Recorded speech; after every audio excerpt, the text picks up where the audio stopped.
Well, my name is Marius Laurinavičius. I'm working as an independent analyst here in Lithuania. Before that, I was for almost 10 years in think tank business, working both here in Lithuania for different think tanks and in the United States. I was a fellow at Hudson Institute, as well as at CIPA, Center for European Policy Analysis. So I have some experience in this think tank business, and now I'm focusing more and more about China, China's coercive policy, China's hybrid war. So my expertise is on this field.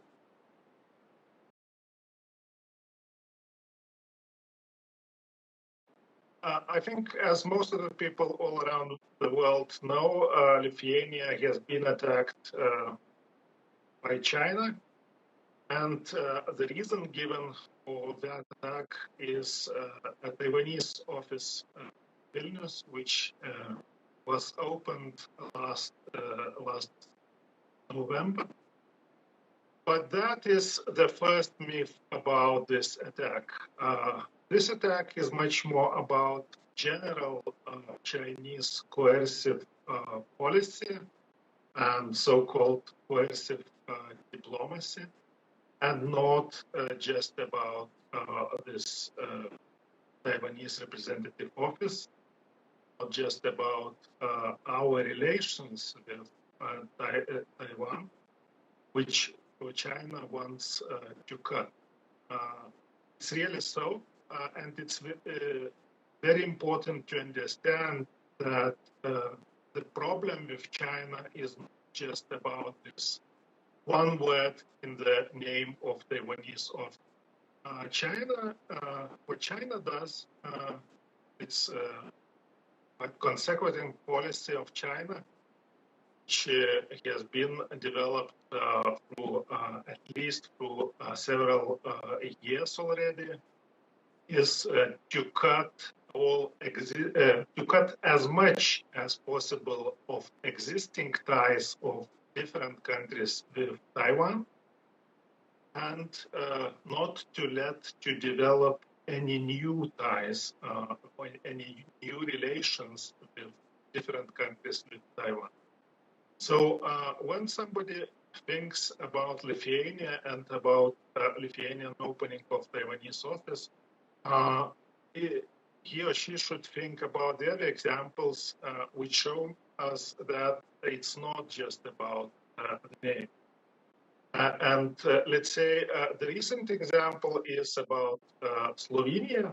Slovenia just recently publicly announced that they want to open a new office with Taiwan, to Taiwanese representative office in Slovenia and Slovenia office in Taiwan. And they were immediately attacked by China, and it's not just publicly announced threats, it's already about actions. Slovenia business is also attacked in the same way in which Lithuania was attacked. And it's very important to understand that Slovenia doesn't open any of, not yet. It's just an announcement. Slovenia hasn't mentioned that that office will be named by Taiwanese or Taiwan name.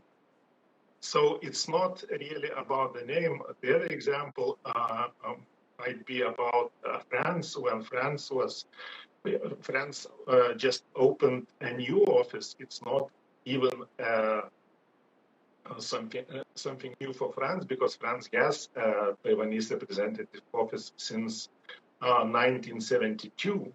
But they just decided that it's not enough for France to have one office because of developing relations with Taiwan.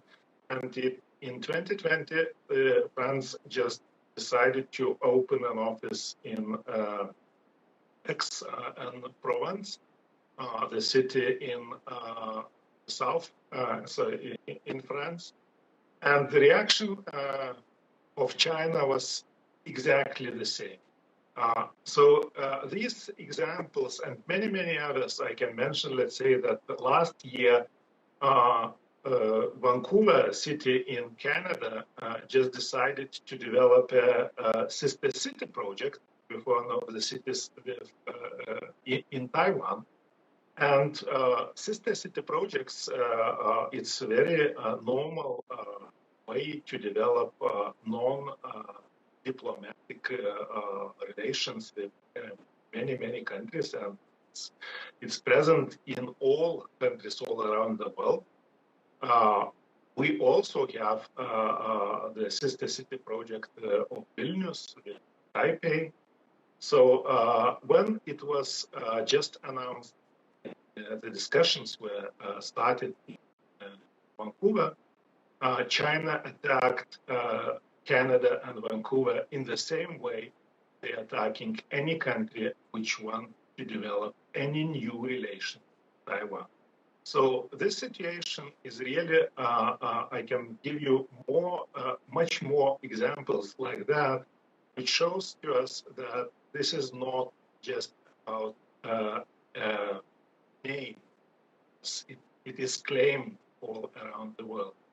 It's much more about any relations with Taiwan. And anybody which thinks about this attack against Lithuania should think if should we allow China not to allow us to develop any relations with Taiwan. This is about relations with Taiwan.